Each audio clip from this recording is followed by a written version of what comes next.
पालघर जिल्ह्यामधल्या डहाणू प्रांत कार्यालयावरती आज मार्क्सवादी कम्युनिस्ट पक्षाच्या वतीनं भव्य असा मोर्चा काढण्यात आला। काही महिन्यांपूर्वी पालघर जिल्हाधिकारी कार्यालयावरती काढण्यात आलेल्या लॉंग मार्चच्या नंतर दिलेल्या आश्वासनांची अंमलबजावणी न झाल्यामुळे हा मोर्चा निघाला।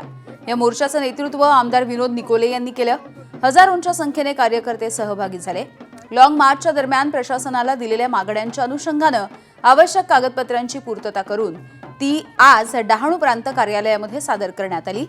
या मोर्चामध्ये वनपट्टेधारकांना त्यांच्या वास्तव्यातील जमिनी नावावरती करून देणं, घर असलेल्या जागांचे मालकी हक्क देणं तसंच इतर प्रलंबित मागण्या मार्गी लावण्याची मागणी करण्यात आली आहे। मागण्या मान्य झाल्या नाहीत तर पालघरच्या लॉंग मार्चपेक्षा मोठा मोर्चा मंत्रालयावरती काढू असा इशारा देण्यात आला।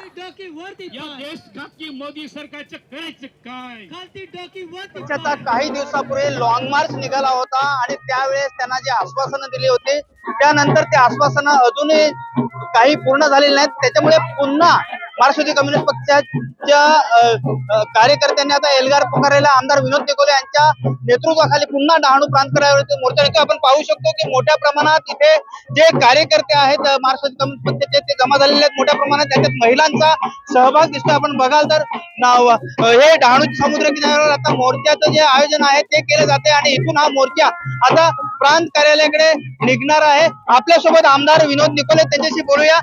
काय सांगाल, लॉंग मार्च नंतर पुन्हा ही आंदोलनाची दिशा आपण ठरवतात? आज लॉंग मार्च नंतर आजची जी आहे आंदोलनाची आमची दिशा नाहीये।